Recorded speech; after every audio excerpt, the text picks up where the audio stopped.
तो last class में हम लोगों ने रिफ्रैक्शन ऑफ लाइट के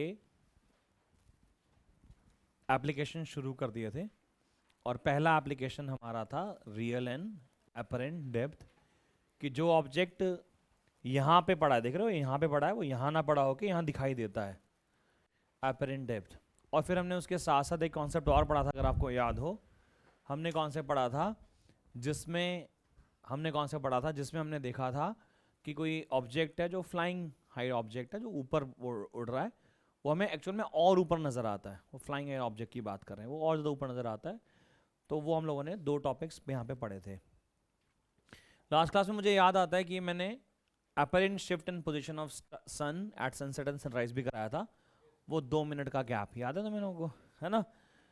हमारी बात चल रही थी कि मान लीजिए कि हमारा ये जो है ये है एक्चुअल पोजीशन। ये कौन है हमारा? Actual position of sun, actual position of sun. और इस एक्चुअल पोजीशन ऑफ सन की जगह मुझे क्या नज़र आता है? एक्चुअल पोजीशन ऑफ सन की जगह मुझे क्या नज़र आता है? मुझे अपरेंट पोजीशन ऑफ सन नज़र आती है। तो हम लोगों ने ये पढ़ा था और 2 मिनट का गैप होता है, ये भी हमने पढ़ा था। आज की क्लास इसी के आगे चल रही है। अच्छा, एग्ज़ाम में अगर ये टॉपिक आता है तो डायग्राम ये वाला बना के आना है, ना कि वो डायग्राम जो तुम्हारी बुकलेट में पेज नंबर 12 पे बना हुआ है। वो डायग्राम नहीं बना के आना, वो डायग्राम ज़्यादा कॉम्प्लेक्स लगता है। ऑल्दो सेम ही अगर आप ध्यान से देखो, बट आपके बुकलेट में जो डायग्राम पेज नंबर 13 पे है वो एग्ज़ाम में बना हुआ आएगा ब्लूप्रिंट में। एनसीईआरटी से ब्लूप्रिंट में बनता है, तो डायग्राम वही लिख के आओ, बना कर आओ, लैंग्वेज वही लिखो जो एनसीईआरटी लिखती है। तो हमारा जो चेकर है, पेपर चेकर, वो थोड़ा फील करता है कि वही लैंग्वेज है, तो उसमें गलती ढूंढने के चांसेस कम हो जाते हैं। आज की जो क्लास है उसमें हम लोग शुरुआत करने वाले हैं अपरेंट फ्लैटनिंग ऑफ सन की। फ्लैटनिंग का मतलब क्या है कि थोड़ा जो हमारा सन है वो स्फेरिकल नज़र ना आके थोड़ा ओवल शेप में नज़र आता है, अंडाकार, अंडे की तरह। देखा तो लेकिन कभी भी नहीं। कभी देखा तुम लोगों ने कि देखो शाम हो रही है और अंडा निकल कर आया है? सन नहीं बोल रहे, अंडा ही बोल रहे हैं। अच्छा, ये बात अलग है कि जो सन है सनसेट पे और सनराइज पे वो थोड़ा ऑरेंज जैसा कुछ होता है, तुम्हें मालूम है? We call this term reddish.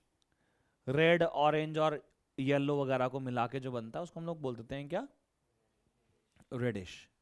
जो हमारा जो सन है इट अपीयर्स रेडिश। कब? सनसेट और सनराइज के टाइम पे। उसका एक कारण है बच्चों। उसका कारण ये है कि जो लाइट है जो सन से हमें रिसीव हो रही है वो वाइट लाइट है। कैसे लाइट है? जो वाइट लाइट होती है it consist of every colour. जैसे वाइट कोई कलर नहीं होता, वाइट लाइट होती है। कलर क्या होता है? कलर होते हैं violet, indigo, blue, green, yellow, orange, red. मालूम है तुम लोगों को? कलर्स तो ये 7 ही होते हैं, वेबग्योर। और बीइंग अ बॉय में इस चीज को एक्सेप्ट कर रहा हूं कि हमें वॉयलेट, इंडिगो और ब्लू नीले ही नजर आते हैं। लड़कियों के लिए ये कलर्स अलग अलग होते हैं। जैसे आपका नाम क्या है? यश ने जो टी शर्ट पहना हुआ है ये ब्लू कलर का है और वो भी ब्लू ही है हमारे लिए। और वो जो लड़का बैठा हुआ है जिसने सीके का टी शर्ट पहना हुआ है, सीके केविन का, वो भी ब्लू है, साथ वाला ब्लू, और वो जो पीछे बैठा है वो भी ब्लू है, और वो जो लड़का बैठा है वो भी ब्लू है। लेकिन एक्चुअल में ये ब्लू नहीं होते। लड़के होने के खातिर हमें दिखाई देता है। लड़कियों को तो रेड में भी अलग कलर नजर आते हैं, crimson red, hot red, like मुझे समझ में भी नहीं आया था भाई साहब। है क्रीम रेड? नहीं, तुम झूठ बोल रहे हो। लड़की होती तो मैं मान भी लेता कि होता है कुछ क्रीम रेड, इतना भी नहीं है क्रीम रेड। रेड के कलर किसी को पता है? हाथ खड़ा करना। कोई है लड़की? हाँ।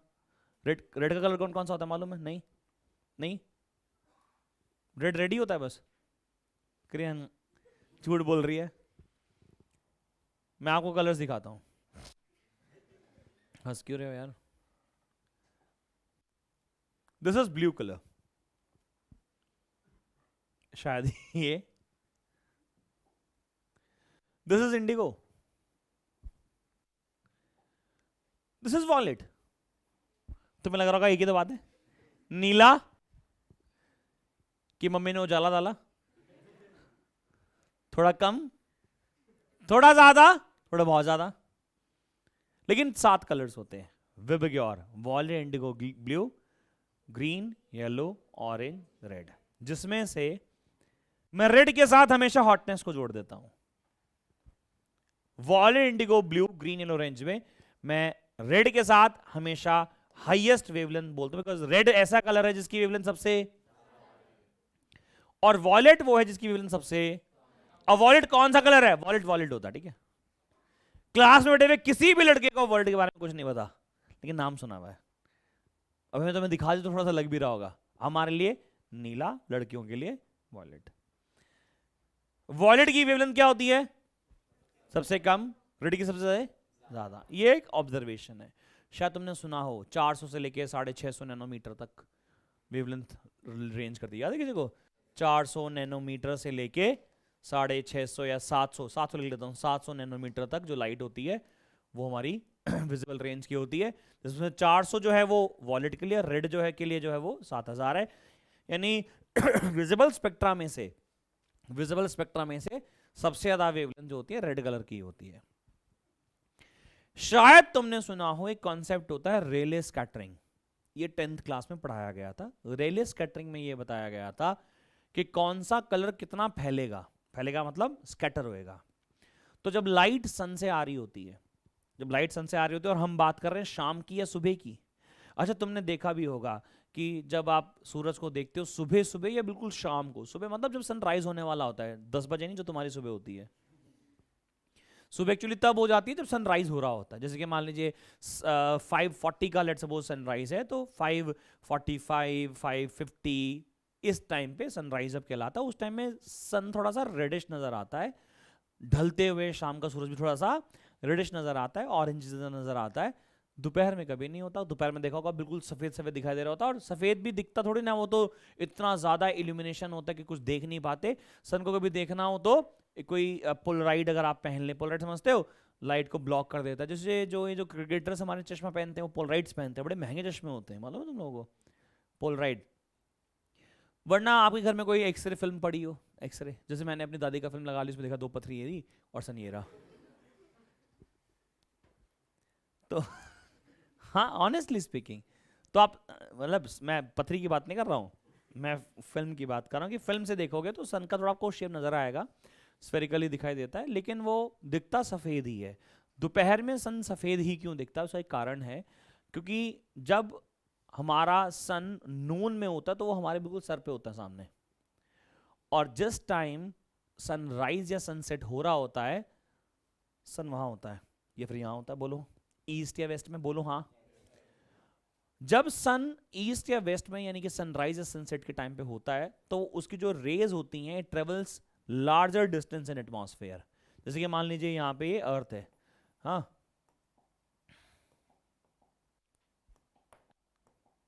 मान लीजिए अर्थ है और ये अर्थ का एटमॉस्फेयर है, सही है। अब ये हमारा क्या है? होराइजन। होराइजन क्या? जहां पे सनसेट और सनराइज दिखाई देगा। तो मान लीजिए सन यहां पे है सर, सन यहां पे है, सही है, ये सन है। अब लाइट रेज ऐसे जाएंगी, बोलो हाँ। अच्छा, वो 2 मिनट पहले 2 मिनट बाद की कहानी तो वैलिड है। जब सनसेट होने वाला होगा तो सन यहां होगा, बोलो हाँ। तो दोनों ही केसेस में जब सनसेट हो रहा होता है या सनराइज हो रही होती है तो सन से आने वाली रेज बहुत बड़ा डिस्टेंस ट्रेवल करती है एटमॉस्फेयर में, स्पेस में, जबकि नून में सन यहां कहीं होगा, यहां पे, बिकॉज इलिप्टिकल पाथ है बेटा। इसीलिए जो सन से रेज आती है travels a very short distance, which it covers very short distance, it covers a very short distance. तो पॉइंट इज इस टाइम में और इस टाइम में स्कैटरिंग ज्यादा होगी। भाई लाइट जब आ रही है बीच में एयर का मॉलिक्यूल आएगा और एयर के मॉलिक्यूल पे पड़ती लाइट ऐसे फैल जाएगी, ऐसे स्कैटर करेगी। तो यहां पे स्कैटरिंग होने के चांसेस ज्यादा होते हैं, यहां पे स्कैटरिंग होने के चांसेस कम होते हैं। जब यहां पे स्कैटरिंग होने के चांसेस कम होते हैं। अच्छा, कोई कलर, कोई लाइट कितना स्कैटर करेगी ये उसकी वेवलेंथ पे डिपेंड करता है। किस पे?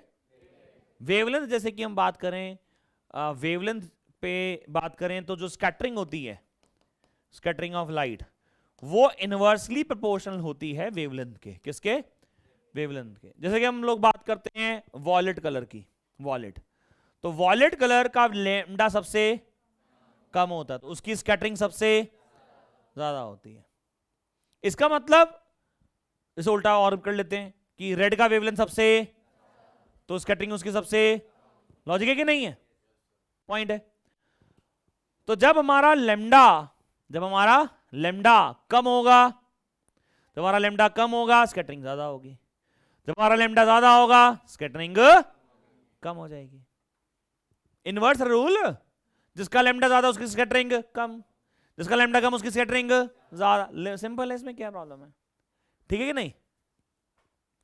और बड़ा सिंपल सा कॉन्सेप्ट है कि जब सन से रेज आ रही हैं तो सातों के सातों कलर्स आ रहे हैं। व्हाइट लाइट आ रही है ना, व्हाइट लाइट में कौन से कलर्स आ रहे हैं? सारे कलर्स आ रहे हैं। व्हाइट कोई कलर नहीं होता, व्हाइट होता कॉम्बिनेशन ऑफ ऑल कलर्स।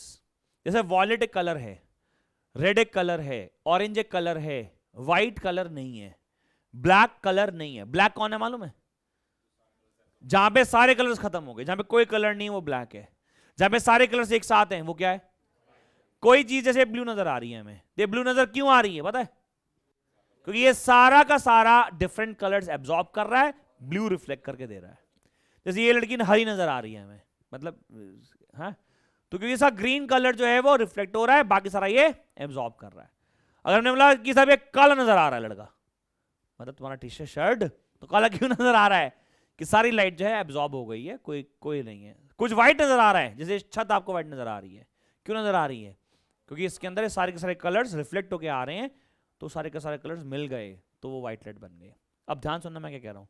जिस टाइम सनसेट या सनराइज है व्हाइट लाइट आ रही है, और जो व्हाइट लाइट आ रही है उसमें सारे कलर्स प्रेजेंट है। जिसमें सारे कलर्स प्रेजेंट हैं उनमें से जो वॉलेट का जो पोर्शन है उसका वेवलेंथ तो कम है, तो इस वॉलेट कलर की स्कैटरिंग सबसे, और रेड वाले की स्कैटरिंग सबसे, बिकॉज इसका वेवलेंथ ज्यादा है तो स्कैटरिंग इसकी कम होगी। तो वेबग्योर में से वॉलेट सबसे ज्यादा फैलता है, इसलिए स्काई नीला नीला होता है। अब नीला तो बोलते हैं, वॉलेट थोड़ा ना बोलते हैं स्काई को, because wallet Indigo blue is a one family called the blue family. तो हमारे लिए वो ब्लू होता है, हमें होता है आसमान नीला है। आसमान नीला क्यों है बताओ? अच्छा, दिन में आसमान सफेद होता है, देखा होगा, क्योंकि सारे कलर्स दिख रहे होते हैं उस टाइम पे। लेकिन शाम के टाइम पे देखो, सुबह के टाइम पे देखो, तो आसमान नीला नजर आता है। क्यों नीला नजर आता है? बिकॉज उसमें से जो व्हाइट लाइट आ रही होती है, जो सन से लाइट आ रही है, जो हमारे सन से जो लाइट आ रही है, बोलो ना भाई, सन से जो लाइट आ रही है उसका जो वॉयलेट इंडिगो ब्लू वाला पार्ट है वो सबसे ज्यादा तो फैल गया। जब वो फैल गया तो ब्लू ब्लू नजर आ रहा है हर जगह। और उसका जो रेड वाला कंपोनेंट है उसका लैम्डा क्योंकि सबसे ज्यादा है, स्कैटरिंग उसकी, अब जब स्कैटरिंग नहीं होगी तो सीधा सीधा सीधा सीधा सीधा चलेगा, तुम्हारी आंखों तक पहुंच जाएगा। जबकि ब्लू कलर आपकी आंखों तक आते आते आते आते फैल गया, तो स्काई में ब्लू ब्लू नजर आया, और ऑब्जेक्ट से कौन सा कलर आंखों तक आया? रेड कलर आया, तो हमें सन कैसा नजर आएगा? रेडिश। अच्छा, रेडिश बोलता है, रेड नहीं बोलते, बिकॉज पता वो प्योर रेड दो नहीं है। आप देखो जरा डायग्राम, मैंने डायग्राम बना रखा है एक ऊपर, ये यहां पे अर्थ एक ऑब्जर्वर है, ये हमने एक हॉरिजॉन बना रखा है, सन में ऑब्जर्व कर रहा हूं, हमें रेडिश नजर आ रहा है, लेकिन आप देखो थोड़ा सा चपटावा सा है? थोड़ा सा कैसा है? इलिप्टिकल जैसा लग रहा है, थोड़ा सा ऐसे अंडाकार प्रवृत्ति का है, वृद्धि उसकी अलग है। उसका सवाल है कि सब ऐसा क्यों होता है। शुरू करूं? ध्यान लगाना। अर्थ है, एटमॉस्फेयर है,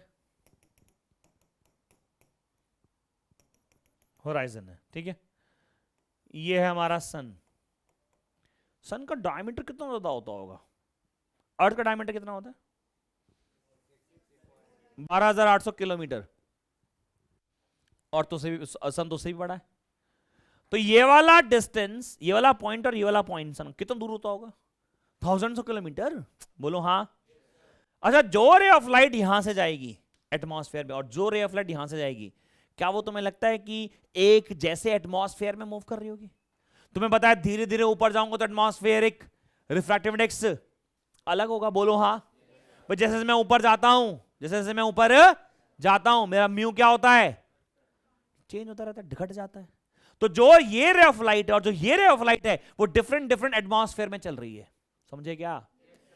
अच्छा मैं एक मिनट एक बॉल दिखाता हूँ, शायद मैं ज़्यादा समझा पाऊँ।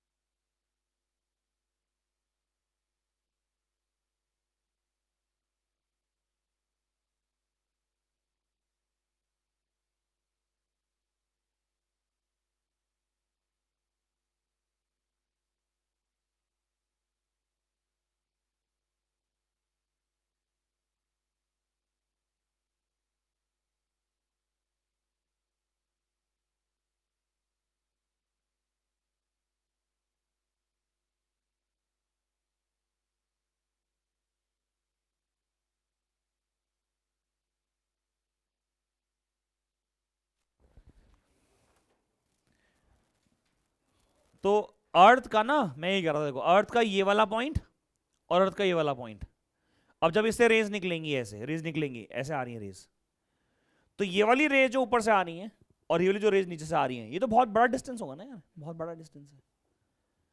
तो इन इन रेज का रिफ्रैक्शन इवन तो नहीं होगा, जबकि ये वाली रेज जो यहां से आ रही है और ये वाली जो रे यहां से आ रही है, ये तो सेम ही एटमॉस्फेयर में ट्रेवल कर रही है, बिकॉज जो रिफ्रैक्टिव इंडेक्स का चेंज है वो हाइट की वजह से होता है।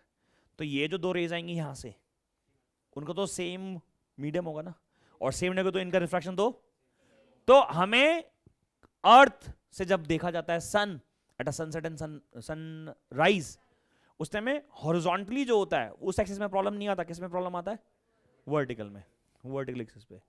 तो वर्टिकल एक्सिस देखो देखो छोटी सी चिपट सी गई अनइवन रिफ्रैक्शन की वजह से, कि इनसे मतलब ये बॉल ऐसे की जगह ऐसे नजर आएगी, समझ रहे हो, थोड़ी सी नजर आएगी, बिकॉज इनका रिफ्रैक्शन तो कॉमन हो, सेम ही होगा अमाउंट से, और इसका रिफ्रैक्शन क्या होगा? अलग अलग होगा। पढ़े लिखा this is due to the atmospheric refraction. Heading तो क्या लिखी है? फ्लैटिंग ऑफ सन लिखा हुआ है क्या?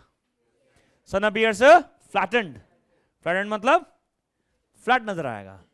This is due to the atmospheric refraction.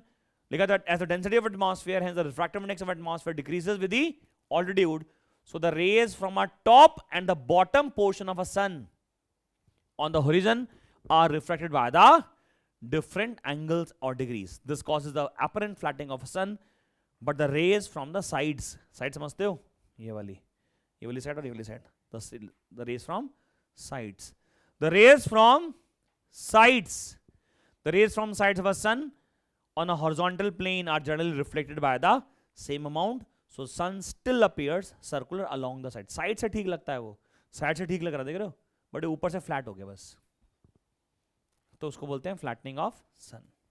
कुछ तो समझ में आ रहा है? हमने अभी तक 3 एप्लीकेशंस पढ़ी हैं, कौन कौन सी? अपरेंट एंड रियल डेप्थ, दूसरा ट्विंकलिंग ऑफ स्टार्स, 4 पढ़ ली फिर तो, एक और कौन सी पढ़ी? Early sunrise and delayed sunset. अच्छा कभी भी एग्जामिनर ये नहीं बोलेगा इसको एक्सप्लेन करो, वो बोलेगा what is the concept behind early sunrise and delayed sunset. अब तुमने पढ़ रखा होगा तो तुम्हें पता है किस बारे में बात हो रही है। तीसरा, चौथा सॉरी, अपरेंट फ्लैटनिंग ऑफ और सन अपीयर्स फ्लैटन। ठीक है, चलें आगे। तो अगला जो शुरू कर रहे हैं, पेज नंबर कौन सा बेटा? पेज नंबर 15 शुरू करते हैं, पेज नंबर 15। क्वेश्चन का मार्क करो, very important. Why this question is very important? Because this gives you a new concepts. This question will gives you a new concept. इतनी देर में लाया, अब तो हो गया, सन दिखा दिया। चलो शुरू करें। Now we need to understand a concept here. यहाँ पे हम लोगों को एक छोटा सा कॉन्सेप्ट पढ़ाना है, छोटा सा कॉन्सेप्ट आपको पढ़ाना है, वो है चेंज इन फ्रीक्वेंसी का कॉन्सेप्ट। क्या नाम है? Change in frequency. Whenever a ray of light goes from a one medium to another medium, जब भी लाइट एक मीडियम से दूसरे मीडियम में जाती है तो उसकी फ्रीक्वेंसी में, उसकी वेवलेंथ में, उसके स्पीड में क्या चेंज आता है, मैं उसकी बात लिख रहा हूं। तो एक नोट डालो, change in frequency and wavelength of a light.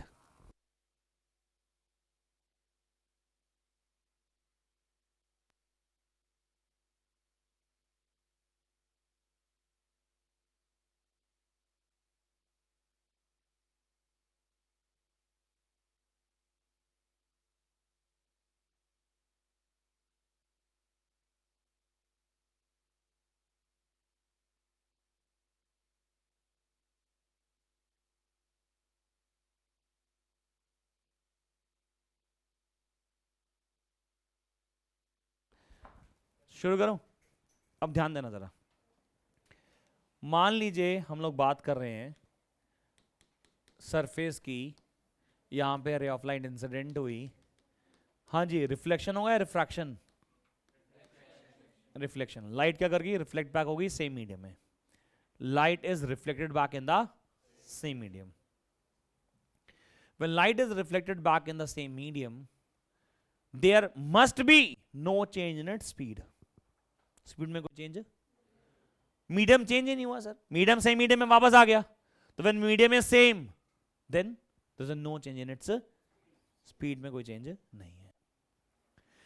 Speed में चेंज नहीं है, वेवलेंथ में कोई चेंज नहीं है। इमेजिन करो एक ये वेव है, ये वेव है, ये लाइट है, लाइट एक वेव भी तो होती है, यहां से लेके यहां तक क्या होगी इसकी वेव लेंथ, बोलो हाँ या ना, ये क्या होगी? वेव लेंथ, ये वेव लेंथ है। My point is whenever this light travels in a air and when this light travels in a water, तो मैं क्या लगता है वेवलेंथ सेम होगी? वेवलेंथ का मतलब पता है क्या होता है? Distance travelled by wave. तो अगर एयर हवा में चले उसकी वेवलेंथ लैम्डा हो, अगर वही वेव वही लाइट पानी में चले तो उसकी वेवलेंथ सेम हो सकती है क्या? कभी हो ही नहीं सकती। कि नहीं, wavelength changes when a light goes from one medium to another medium, of course, but यहां तो मीडियम चेंज हुआ ही ना, तो ना तो स्पीड चेंज हुई ना तो वेवलेंथ चेंज हुई, नो चेंज। लिख देता हूं ना कि v और लेमडा में कोई चेंज। अच्छा, फ्रीक्वेंसी ऑफ लाइट का फॉर्मूला होता है बेटा v अपॉन में लेमडा। फ्रीक्वेंसी ऑफ लाइट का फॉर्मूला क्या होता है? v अपॉन में लेमडा। तो तुम्हारे हिसाब से जब भी रिफ्लेक्शन होगा तो क्या फ्रीक्वेंसी में चेंज आएगा? आंसर है नो। तो नो चेंज इन फ्रीक्वेंसी, हाँ ना तो कुछ तो बोल, नो चेंज इन फ्रीक्वेंसी। ये तो पहला पॉइंट हो गया। दूसरा, बात करते हैं मीडियम चेंज की। मान लीजिए रे ऑफ लाइट ऐसे गई, मान लीजिए रे ऑफ लाइट ऐसे गई, सही है, दूसरी मीडियम में चली गई, कोई प्रॉब्लम दिक्कत नहीं है सर, सही है क्या? सही है। When a ray of light goes from a one medium to another medium, when a ray of light goes from a one medium to another medium, then from one medium to another medium, then there must be change in its speed, yes or no? There must be a change in its speed. Frequency का formula होता है v upon में lambda. तो speed change हुई है, हाँ sir speed change हुई है तभी तो बेंडिंग हुई थी सर, लाइट इधर चली गई या इधर चली गई, तो v चेंज होगा। अच्छा, लेमडा चेंज होगा क्या? ऑफ कोर्स सर, वो लाइट जो थी वो एयर में चल रही थी, वो किसी मीडियम में चल रही थी, तो लेमडा चेंज। जब v भी चेंज होगा लेमडा भी चेंज होगा, तो क्या फ्रीक्वेंसी चेंज? आंसर है नहीं होगा। रीजन बताया उसका क्या? इसका रीजन है कि जिस ऑर्डर में v चेंज हुआ है उसी ऑर्डर में लेमडा भी चेंज होता है। जैसे मान लो v की वैल्यू v/2 हो गई, पानी में जाके v/2 हो गई एग्जांपल के तौर पे, और सही बात है। एयर में स्पीड होती है 3 × 10⁸, पानी में स्पीड ऑफ लाइट होती है 1.5 × 10⁸, यानी कि 3/2 तो था। तो जिस ऑर्डर में v चेंज हुआ उसी ऑर्डर में क्या चेंज हुआ? लेमडा। तो इसीलिए फ्रीक्वेंसी चेंज, यहां लिखता हूं here no change in frequency, here no change in frequency as, here is no change in frequency as the change in, as a change in velocity and lambda are of same order, are of same order। Note कर लो ये।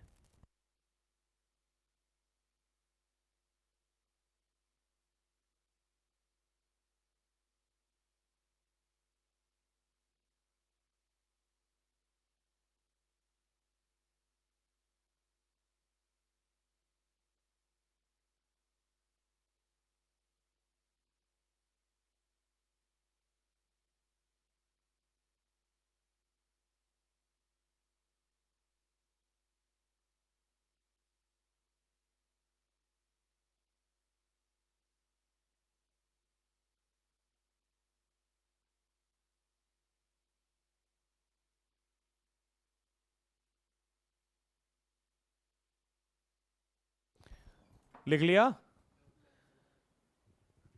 भाई? Speed change होगी क्या? होगी sir. Refraction में speed change होगी क्या? होगी सर। वेवलेंथ चेंज होगी क्या? होगी sir. And the changes will be what?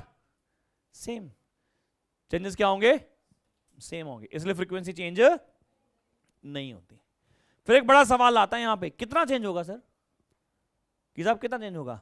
तो तो याद रखना कि लेमडा जो है वो लेमडा बाय म्यू हो जाता है, और v जो है वो v बाय म्यू हो जाता है। लिख लो, फटाफट लिखो।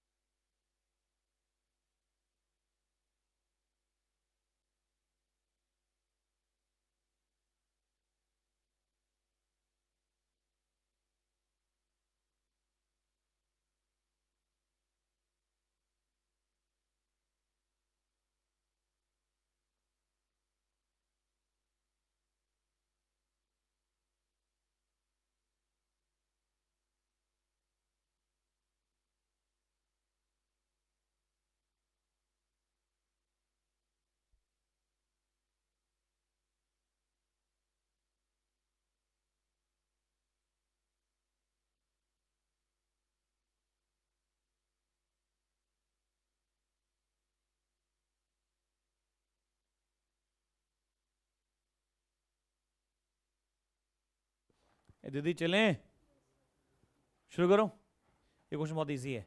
अरे ऑफ लाइट ऑफ फ्रीक्वेंसी कितना, 5 × 10⁻14 hertz pass through a liquid, the wavelength of light measured inside the liquid is found to be 415 nanometre. Nanometre समझते हो, 10⁻⁻9। Calculate the refractive index of liquid. We all know refractive index का formula क्या है, mu equals to c by v. C सबको पता है क्या, हाँ सर ये तो सबको पता है। सी कितना है, 3 × 10⁸। और v की जगह ध्यान लगाना बच्चों, v की जगह मैं फ्रीक्वेंसी इंटू लैम्डा लिख सकता हूं क्या, बोलो तो सही यार। तो 3 × 10⁸, फ्रीक्वेंसी की वैल्यू 5 × 10⁻14, और लेमडा की वैल्यू 450 नैनो, 450 × 10⁻⁹। तो सॉल्व करके आएगा बेटा 4/3, सॉल्व करके आएगा ये 4/3।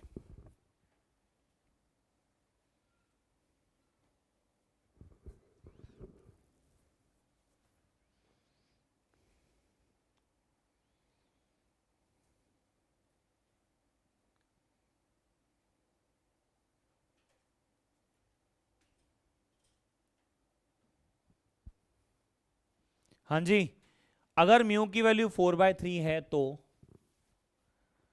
कौन है ये,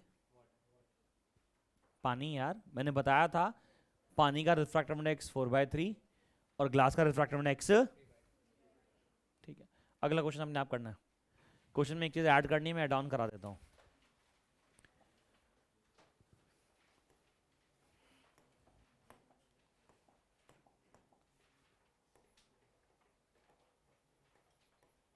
ये ऐड कर लेना।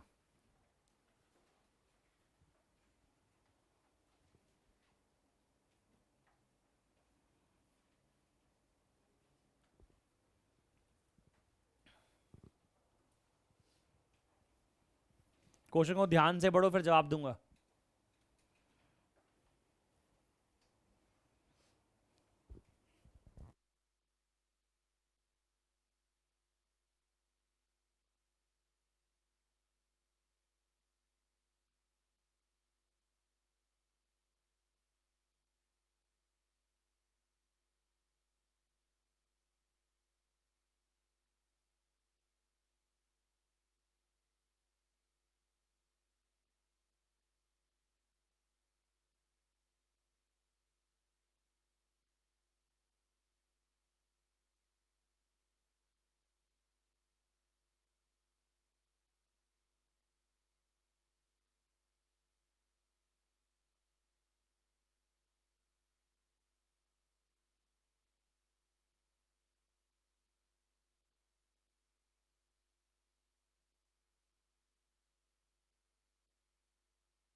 हाँ बेटा शुरू करो।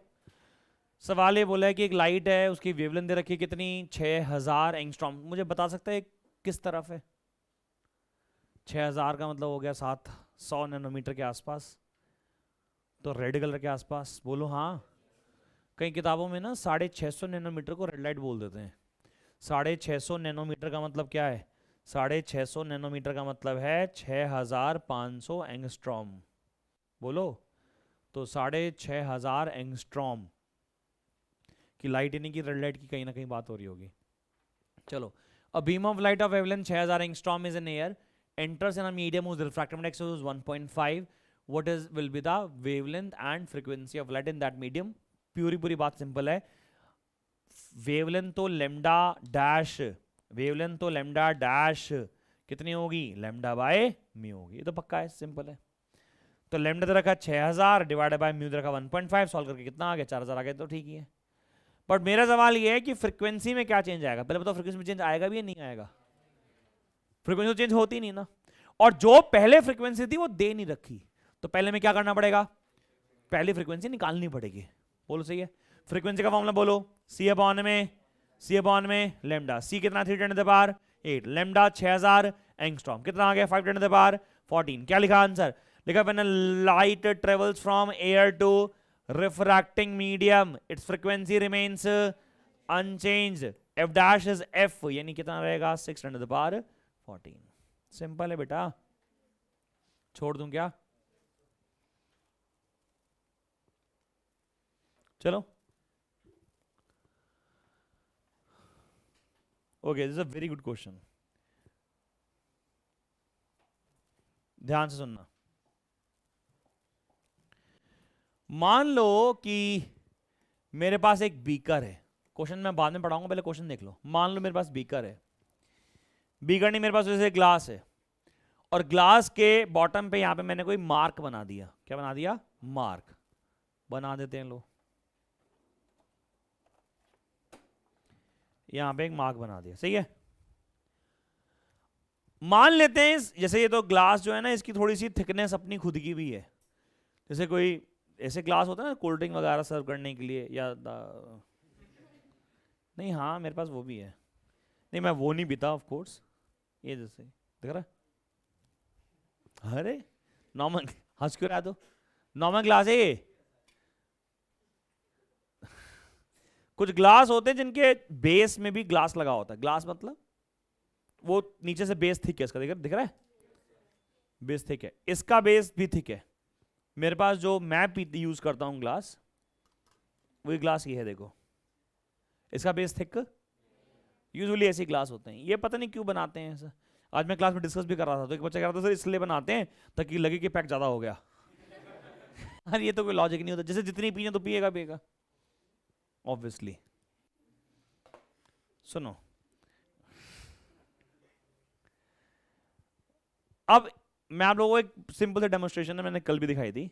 ये मार्क कहां पे बनाया मैंने? इसके स्क्रैच पे। अगर आप ध्यान से देखो ना तो लगेगा इसके अंदर है ये, दिख रहा है? देखना कहां है, कहां पे पड़ा है? यहां तो महसूस नहीं हो रहा ना, इसे बोलते हैं रिफ्रैक्शन। नहीं पता? अरे दीदी ये स्क्रैच, ये कहां बन, यहां कहां तेरे दिखने, तेरे को दिखता नहीं है? अंधी क्या है? देखिए मैं कहां, मतलब ऐसा लग रहा है कि यहां कहीं है ये। नहीं, देखो, बताओ जो डॉट है वो कहां बना हुआ है? लग रहा है कि यहां है, एक्चुअली कहां है? यहां है, देखो, दिख रहा है? कहां दिख रहा है? मतलब दिख रहा है कि अंदर यहां कहीं है, लेकिन है कहां ये? देखो कहां है? लग रहा है अंदर कहीं पे है यहां पे, लेकिन है कहां ये? तो मान लो इस ग्लास का बेस मोटा नहीं है, मान लो फ्लैट है। बीकर का जो यूजुअली ऐसा ही होता है, बीकर को ना जैसे हीट देना पड़ता है। यूजुअली ग्लास इतने मोटे इसलिए बनाए जाते हैं जो अगर इसमें कोई आइस क्यूब जैसा कुछ हो तो जैसे कि ना ग्लास को रखते नीचे की सरफेस गीली हो जाती है, तो शराब पीने वाले को चीज अच्छी लगती नहीं है।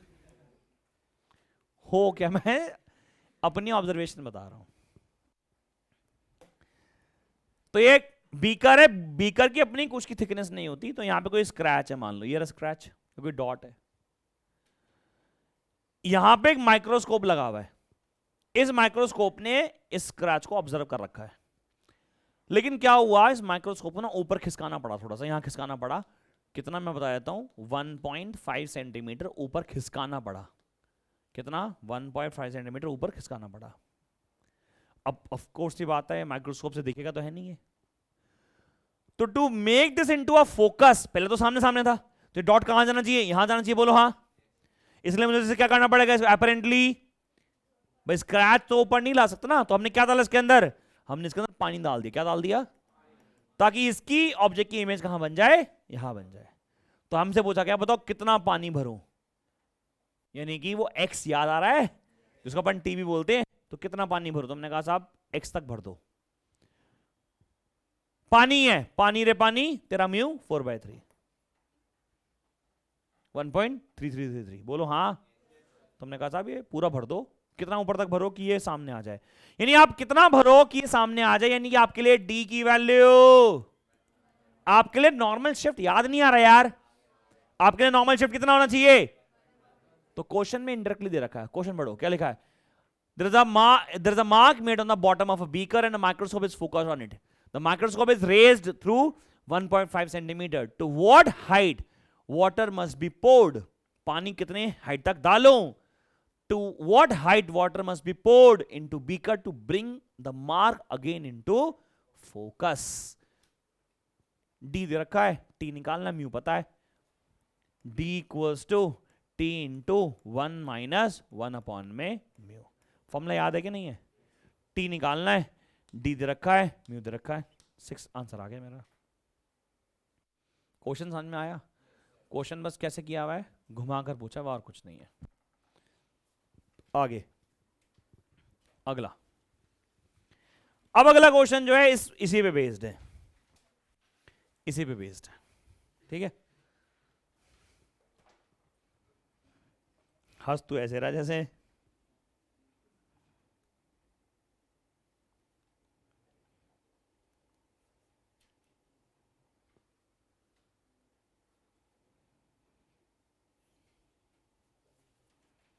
तीन डीओ के डब्बे खराब कर लिए मैंने अपने रिफ्रैक्शन दिखाने के चक्कर में।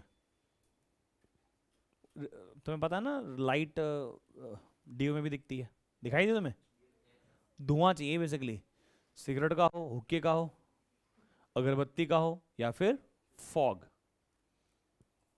फॉग नहीं था ऐड चलता है, क्या उसका क्या टैगलाइन है,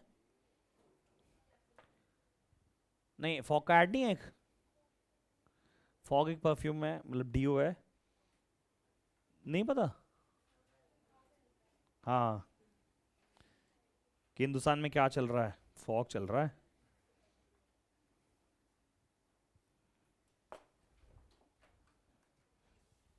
बेटा हाथ में रख के देखिए जरा, बिल्कुल डॉट कहां नजर आ रहा है, ऊपर नजर आ रहा है, ये क्यों नजर आ रहा है ऊपर, ये डॉट क्यों नजर आ रहा है, यहां पे क्यों नजर आ रहा है ऊपर, क्योंकि इसका जो बेस है ये मीडियम की तरह काम कर रहा है। सही है क्या, इमेजिन करो तुम्हारे पास, इमेजिन करो तुम्हारे पास एक ऐसा मीडियम है, इमेजिन करो तुम्हारे पास एक ऐसा मीडियम है, एक ऐसा मीडियम है जो अलग अलग मीडियम से मिलकर बना है। जैसे ये है मीडियम 1, ये है मीडियम 2, ये है मीडियम 3, इसका रिफ्रैक्टिव इंडेक्स μ1, इसका रिफ्रैक्टिव इंडेक्स μ2, इसका रिफ्रैक्टिव इंडेक्स μ3, इसकी थिकनेस है T1, इसकी थिकनेस है T2, इसकी थिकनेस है T3। और मान लो यहां पे कोई ऑब्जेक्ट पड़ा है, ऑब्जेक्ट पड़ा है और इसने रिफ्रैक्शन कराया, इसने रिफ्रैक्शन कराया, तो कुछ रिफ्रैक्ट ये करवाएगा, यानी कुछ ये नॉर्मली शिफ्ट ये करेगा। अब मैं क्या कर रहा हूं, मैं इसमें डाल देता हूं क्या, पानी। खैर वो आदत नहीं गई ना आपकी, खांसी दमा ठीक करा ले इसे, हाँ दमा अस्थमा भी है, हो सकता है आजकल ये चल रहा है बहुत ज्यादा मार्केट में, खांस रहा है। तो ध्यान देना, कुछ रिफ्रैक्शन तो इसका बेस करा रहा था अभी, कुछ रिफ्रैक्शन ये। अब मान लो मैं इस पे ऑयल डाल दूं, तो क्या ऑयल इसमें मिक्स हो जाएगा, 3 मीडियम हो गए कि नहीं हो गए। तो कुछ रिफ्रैक्शन ये करवा के नॉर्मल शिफ्ट थोड़ा ये करवाएगा, थोड़ा पानी कराएगा, थोड़ा तेल कराएगा, बोलो हाँ। तो भाई इसका लेटरल नॉर्मल शिफ्ट d1 हो गया, इसका नॉर्मल शिफ्ट d2 हो गया, इसका नॉर्मल शिफ्ट d3 हो गया, तो टोटल शिफ्ट हो जाएगा d1 plus d2 plus d3। समझ में आया मैं क्या बोला? क्वेश्चन पढ़ो। लिखा है तेरे साथ, bottom of a container is 4 centimetre. Bottom of a container is 4 centimetre. जैसे कि हमारा ग्लास था, ये भी 1 सेंटीमीटर के आसपास था, ये जो ग्लास मैंने इस्तेमाल किया हुआ है। जो वाइन ग्लास, ये वाइन तो नहीं, जो ये जो इसके स्कॉच की ग्लासेस यूज करते हैं यूजुअली जो पीने वाले लोग हैं, इनका बेस बहुत थिक बनाया जाता है। जो मैंने उसको आपका कारण बताया वही है इसका कारण। The bottom of a container is 4 centimetre thick glass slab. Container contains 2 immiscible. Immiscible मतलब जो आपस में मिक्स नहीं होते। तो जैसे कि मान लीजिए सिचुएशन ये है कि ये हमारे पास ग्लास है, और ग्लास का जो नीचे का जो है ये हमारा स्लैब, क्या मतलब वो जो हमारा ग्लास का, जैसे हमने बताया जैसे ग्लास का ये वाला पोर्शन थिक है ना, इसकी थिकनेस कितनी रखी है 4 centimetre. I can write this as a T1, और चूंकि ग्लास का ही है तो इसका रिफ्रैक्टिव इंडेक्स हो गया 1.5। उसके बाद कहता है 2 इमिसिबल लिक्विड हैं ए और बी। ए ये रहा मेरा और मान लो बी ये रहा मेरा। तो ए जो भरा हुआ है वो भरा हुआ है 6 सेंटीमीटर पे, यानी कि ये थिकनेस रखे 6 सेंटीमीटर, और ये भरा हुआ है कहाँ पे 8 सेंटीमीटर तक थिकनेस पे। और ए और बी का जो रिफ्रैक्टिव इंडेक्स है आप अगर ध्यान से देखो तो इसका रिफ्रैक्टिव इंडेक्स दे रखा है 1.4 और इसका रिफ्रैक्टिव इंडेक्स है 1.3। हमें बताना क्या है? हमें बताना है apparent position of a scratch on the outer surface of the bottom of a glass slab। यानी यहां पे जो ग्लास स्लैब पे यहाँ स्क्रैच बना हुआ है जिसे मैंने डॉट बनाया था वो कहाँ नजर आएगा? तो थोड़ा शिफ्ट ये करवाएगा, थोड़ा ये करवाएगा, थोड़ा ये करवाएगा, तो d1 plus d2 plus d3 ये इसका रखा है। जरा देख रहे हो? डायग्राम बना लो, बस हो गया।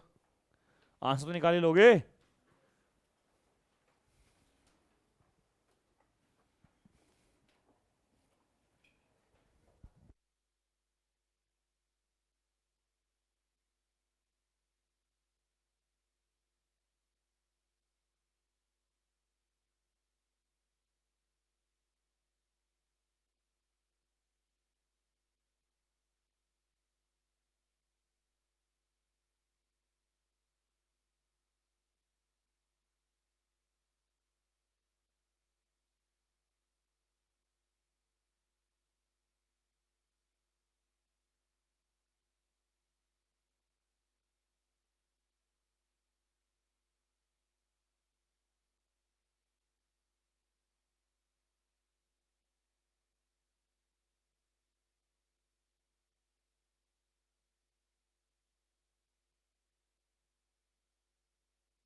हाँ हो गया भाई, छोड़ दूं?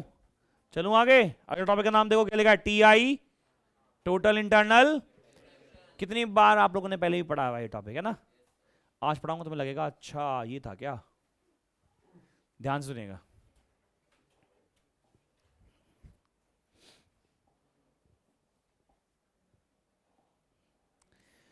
मान लो मेरे पास एक सरफेस है विच इज सेपरेटिंग 2 मीडियम्स। नीचे है डेंसर मीडियम, ऊपर है रेयर मीडियम। इस मीडियम का नाम बी है, का नाम ए है। पहले भी ऐसे लिया था मैंने है ना, रेयर मीडियम को ए ले लेता हूं, डेंसर मीडियम को बी ले लेता हूं। यहां से मैंने एक नॉर्मल ड्रॉ कर लिया, ठीक है, नॉर्मल ड्रॉ कर लिया।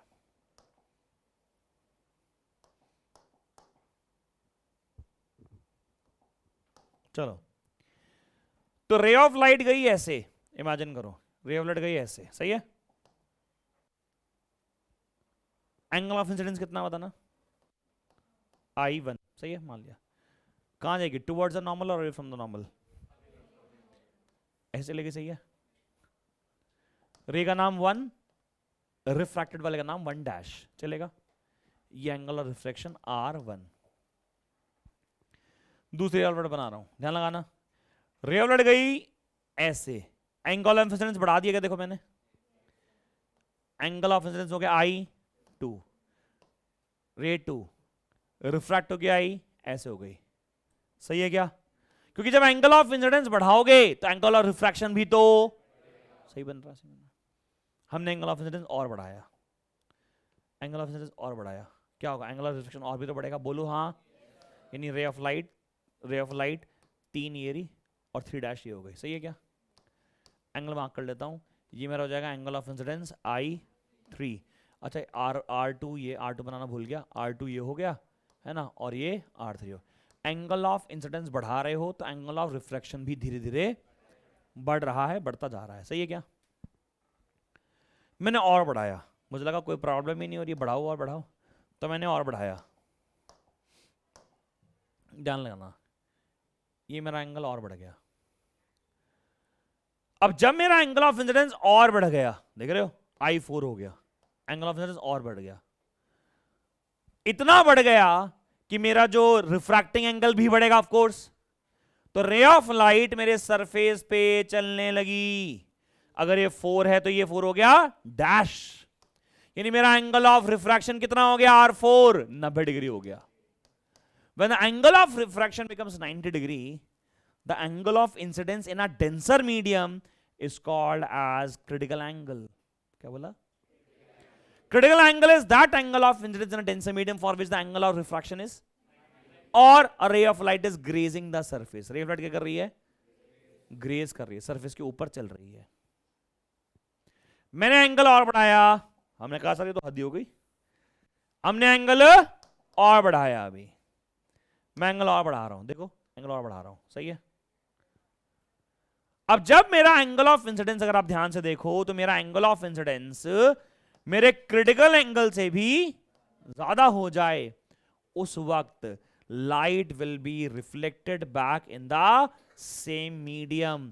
तो 5 का क्या बन गया, 5 dash, and light is totally reflected back in the same medium, totally reflected back in the same medium, क्योंकि ये 100% इंटरनल मीडियम में ही वापस आ जाता है, इसलिए इस टॉपिक का नाम क्या रखा गया, टोटल इंटरनल रिफ्लेक्शन। 100% लाइट वापस आ गई, कितनी भाई, लाइट की इंटेंसिटी अगर दूसरे मीडियम में जाएगी तो थोड़ी ब्लर्ड होगी, लेकिन सेम मीडियम में वापस आ जाए तो सेम ही रहेगी, यानी 100% एनर्जी इंटरनल मीडियम में रिफ्लेक्ट हो जाती है। देखो रिफ्रैक्शन कराते कराते क्या हो गया, इसे बोला गया TIR। पेज नंबर 19 पे बना लो इसको, फोटो नहीं खींचनी, बनाना है, ठीक है।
चलो TR क्या होता है बताना, मतलब when light is 100% reflected back in the, it is called as what?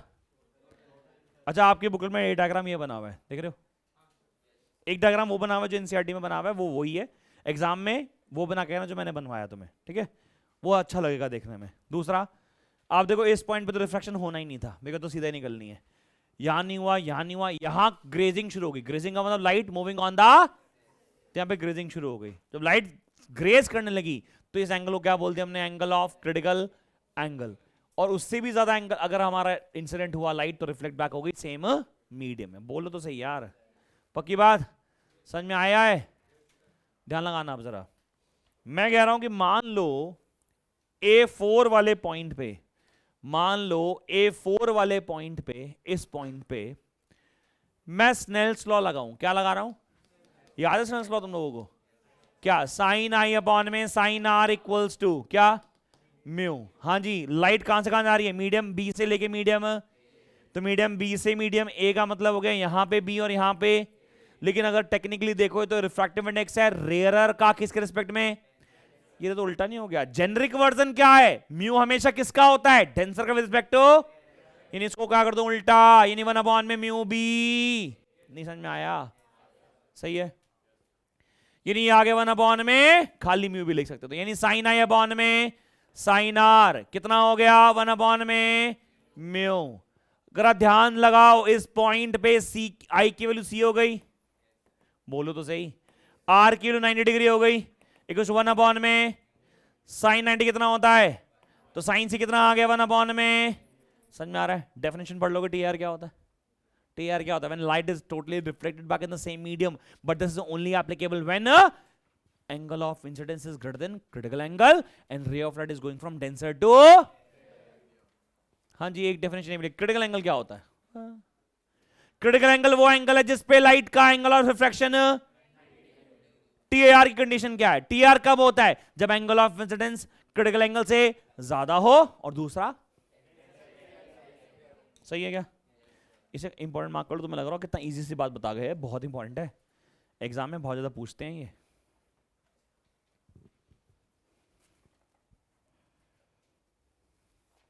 सही है, अगला पेज पढ़ो जरा, देखो करा दिया है क्या,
चलो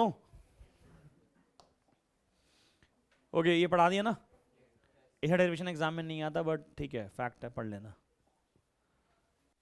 ओके पहला पॉइंट नोट लिखा हुआ तुम्हारे बुक में, हाँ लिखा during TIR all light energy is reflected back to the parent optically denser medium, सही बात है क्या, साइन सी का फॉर्मूला 1 अपॉन में म्यू है, यानी म्यू इनवर्सली प्रोपोर्शनल टू क्या हो गया सी, साइन सी या सी एक ही बात है, बिकॉज जैसे जैसे सी बढ़ेगा वैसे वैसे साइन बढ़ेगा, तो critical angle depends upon what, refractive index of the medium. अच्छा एक रूल होता है इसका नाम है कॉचीज लॉ, ये बेसिकली एक वो लॉ है जो ये बताता है कि हर अलग लाइट के लिए, अब सुनने में कितना अजीब सा लग रहा है देखो, हर अलग लाइट के लिए मीडियम का रिफ्रैक्टिव इंडेक्स अलग होता है। हर अलग लाइट के लिए मीडियम का रिफ्रैक्टिव इंडेक्स अलग होता है। जैसे हमने बोला ग्लास का रिफ्रैक्टिव इंडेक्स 1.5, वाटर का रिफ्रैक्टिव इंडेक्स 1.3। ये किसके लिए होता है? ये व्हाइट लाइट के लिए होता है। व्हाइट लाइट पॉलीक्रोमैटिक लाइट कहलाती। कौन सी लाइट? पॉली का मतलब क्या होता है? इसमें सारे कलर्स होते हैं। और एक कौन सी होती है जो हम बात कर रहे हैं हमारी, हम रेड की, वॉयलेट की, इंडिगो की, ब्लू की, ग्रीन की, येलो की, ऑरेंज की, हम सबकी बात कर रहे हैं।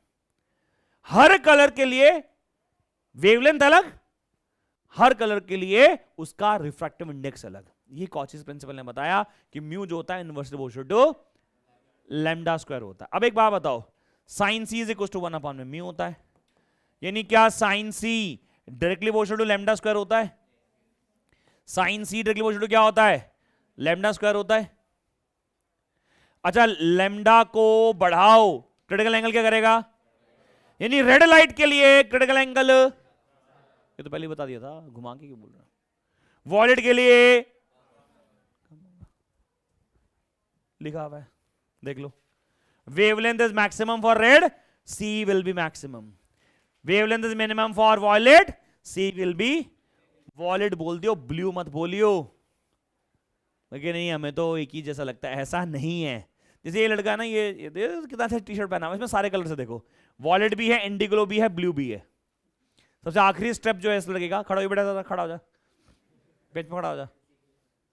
अरे खड़ा हो जाना यार, भी खड़ा हो ना। और सब तो दिखाई दे रहा है, वैसे इतना बहुत है। देखो सबसे जो कोने वाला कलर है, इधर इधर इधर, ये जो कलर है ये ब्लू हो गया, ठीक है ना, ये इंडिगो हो गया और ये वॉलेट हो गया। तुम देख रहे हो, ये ब्लू है, ये इंडिगो है और ये वॉलेट है। क्या मस्त। और हम सबके लिए क्या है? ये नीला, ब्लू नहीं नीला, करेक्ट। जैसे मम्मी उजाला डाल देती है, शर्ट नीली कर देती है, फिर कहती है कहाँ नीली थोड़ी ना है।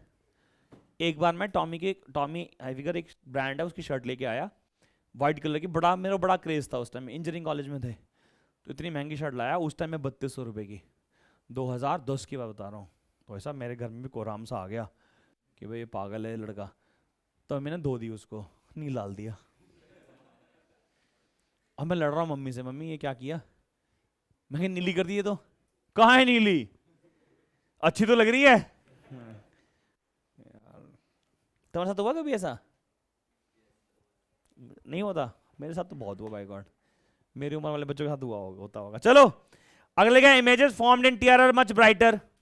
मच ब्राइटर क्यों बोलो? क्योंकि सारी की सारी लाइट एनर्जी वापस से मीडियम में, तो कैसे बनेगी इमेज? ब्राइटर। पेज पलट लो आगे, टॉपिक आया application of TAR. Application of TAR, brilliancy of a diamond, कि साहब हीरा का चमकना किस वजह से है? हीरा का चमकना होता ही टीआर की वजह से है। TR total internal reflection. फिर आगे की क्लास का टॉपिक है। हाँ, मैं आगे जाने से पहले आप लोगों से एक बात करना चाहूँगा, इसे पढ़कर आना थोड़ा सा ना कटिंग को। मेरा ना एक लेक्चर है, it's an open lecture for all my 11th के लिए कंपलसरी है, 12th के लिए ऑप्शन है। एक टॉपिक है 11th क्लास में बहुत ही मनहूस, उस टॉपिक का नाम है रोटेशनल काइनेमैटिक्स। तुमने सुना कभी इस टॉपिक के बारे में? उस चैप्टर के कुछ टॉपिक मैं रिपीट कर रहा हूँ, ठीक है। 9th of October को, संडे को, कमिंग संडे को उसकी क्लास जो है वो 9:45 पे हम एंट्री शुरू करेंगे और 9:45 से 2 o'clock हम आपको फ्री कर देंगे, 2 बजे। अगर आप में से कोई बच्चा उसे पढ़ने के लिए इंटरेस्टेड है तो नीचे जो काउंसलर मैम बैठी हैं उनको अपना नाम लिखवा के जाइएगा। अगर आना है तो, ज़बरदस्ती नहीं है।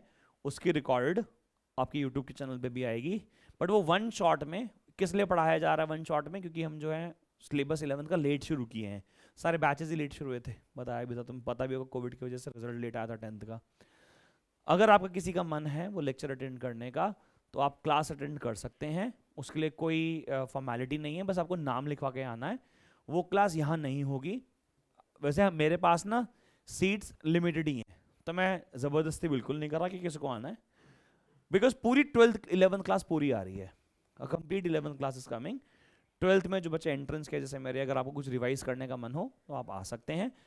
उसका जो वेन्यू है वो क्लासरूम नहीं है, तो मैं कहीं बाहर क्लास ले रहा हूँ। वो आपको सैटरडे को इंटीमेशन आ जाएगा, जब आप नंबर लिखवा के जाओगे मैसेज भी आ जाएगा। तो if any one is interested can come, ठीक है, आना हो तो आप आ सकते हैं ना। रोटेशनल में मेरे को क्या कवर करना है, मैं सेंटर ऑफ मास पढ़ा रहा हूँ, मैं रोटेशनल इक्विलिब्रियम, इक्विलिब्रियम याद है, वो बैलेंसिंग एंड वेइंग्स वो पढ़ा रहा हूँ, और एक मोमेंट ऑफ इनर्शिया पढ़ा रहा हूँ, ठीक है। एक मिनट रुकिएगा।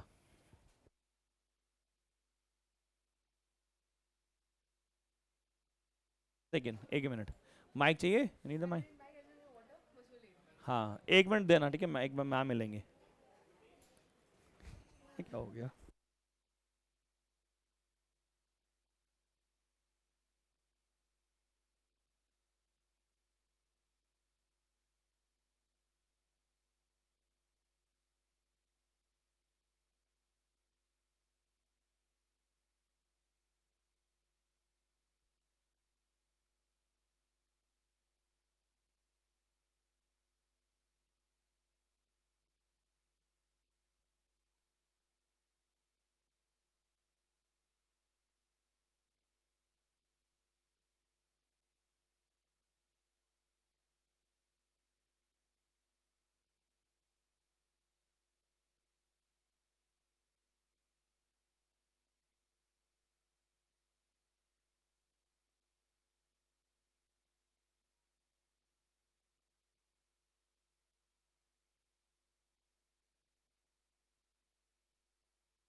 अच्छा, हमारा जो लेक्चर है उसके लिए नाम लिखवाने हैं। आपको लेक्चर बता दिया ना मैंने, संडे का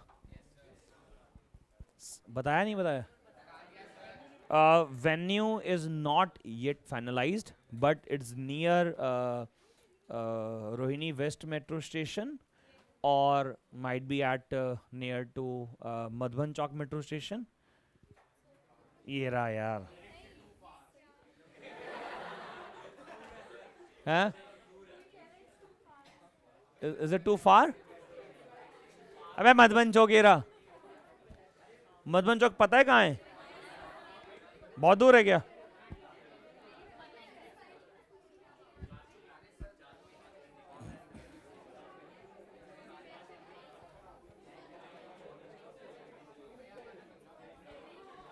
हर्षित, आप कहाँ रहते हो? आप कहाँ रहते हो? सेक्टर 4। और यहाँ पे कितना टाइम लगता है आने में आपको? 5 मिनट। 5 + 5 आपको 10 मिनट लगेंगे बस। वेन्यू ना अभी फाइनलाइज नहीं कर पाया हूँ ड्यू टू सम रीजंस। तो आपको सैटरडे को मैसेज आ जाएगा, उस पर वेन्यू लिखा होगा, उसकी लोकेशन होगी, और हमारा जो टीम है, हमारी जो कोर्स कोऑर्डिनेटर है नीचे, इंद्रप्रीत मैम, शायद आप लोग मिले होंगे, तो वो आपके साथ कोऑर्डिनेटेड रहेंगी। एक नंबर आप कॉल करेंगे, जहाँ भी प्रॉब्लम होगी आपको पता चल जाएगा, ताकि लोकेशन की प्रॉब्लम ना हो।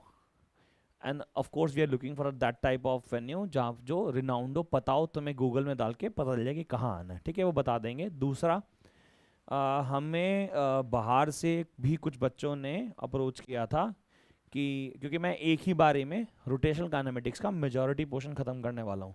Rotational kinematics you people know the technically 7th chapter of your NCERT, and this is assumed to be the toughest part of 11th CBSE also. तो मेरा टारगेट ये है कि मैं उसको वन शॉट में मैक्सिमम ख़त्म कर पाऊँ। बट 3 टारगेटेड पॉइंट्स है जिसमें मैं बात करने वाला हूँ: centre of mass, rotational equilibrium end moment of inertia. तो हमें कुछ बाहर से स्टूडेंट्स ने भी अप्रोच किया था, क्योंकि मैंने बैचेस में अनाउंस किया है सारे बैचेस में, तो बाहर से भी कुछ बच्चे आ रहे हैं। अगर आपका कोई यार दोस्त आना चाहता हो तो आ सकता है, but for them there is a entry fee of 200 rupees. उनकी फ़ीस है, आपके लिए नहीं है, उनके लिए 200 रुपीज़ एक फ़ीस है। पैटर्न क्या रहेगा, फ्लो क्या रहेगा? क्लास है, क्लास के बाद उसमें एक बीच में एक आधे घंटे का ब्रेक है, ब्रेक में आप लोग के लिए रिफ्रेशमेंट है कुछ, उसके बाद फिर क्लास में कोई 4 घंटे की अप्रॉक्सीमेट क्लास है आप लोगों को। हाँ, 4 आवर्स की।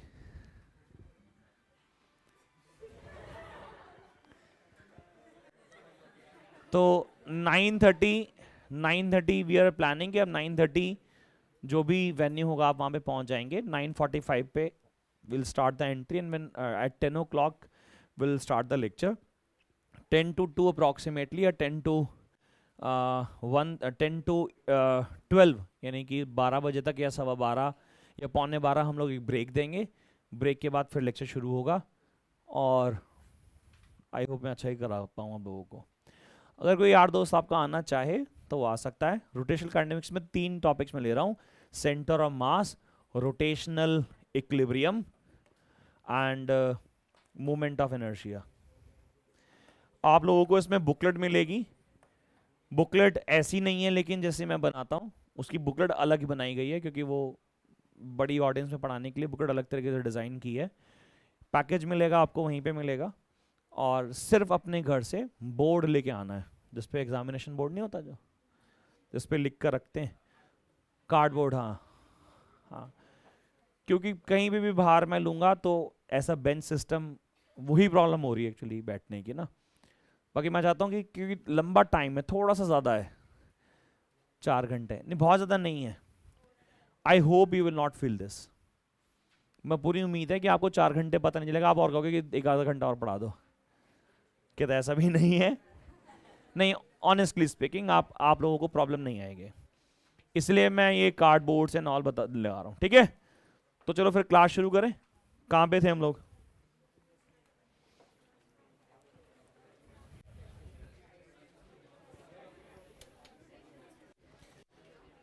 मुझे मेरी टीम ने बोला कि सर बच्चे आपसे बात करना चाहते हैं लेकिन करते नहीं है, तो वे came up with the idea of this podcast and I hope मैं आपके सवालों के सही सवालों के जवाब दे सकूं।